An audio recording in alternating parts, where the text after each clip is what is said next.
మాషమైలారం అగ్ని ప్రమాదం ఘటనలో మృతుల సంఖ్య 35కు చేరుకుంది. మృతుల సంఖ్య ఇంకా పెరిగే అవకాశం ఉండొచ్చని భావిస్తున్నారు. గాయపడిన వారు హాస్పిటల్లో చికిత్స పొందుతున్నారు. పేలుడు ధాటికి అడ్మినిస్ట్రేషన్ బిల్డింగ్ కుప్పకూలింది. శిథిలాల కిందే కార్మికులు చిక్కుకున్నారు. భారీ క్రేన్ సహాయంతో శిథిలాలను తొలగిస్తున్నారు రెస్క్యూ సిబ్బంది. వర్షం వల్ల సహాయక చర్యలకు ఆటంకం కలిగింది. వర్షం తగ్గగానే తిరిగి సహాయక చర్యలను ప్రారంభించారు.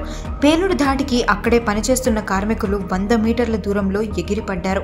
కొందరు అక్కడే సజీవ దహనం కాగా మరికొందరు ఆసుపత్రిలో చికిత్స పొందుతూ ప్రాణాలు కోల్పోయారు. గుర్తుపట్టలేని స్థితిలో మృతదేహాలు ఉండడంతో DNA పరీక్షలు నిర్వహించిన అనంతరం కుటుంబ సభ్యులకు మృతదేహాలను అప్పగించనున్నారు. ఎయిర్ ఫైర్ సిస్టంలో ప్రెషర్ వల్లే పరిశ్రమలో ప్రమాదం జరిగిందని మంత్రి గడ్డం వివేక్ స్పష్టం చేశారు.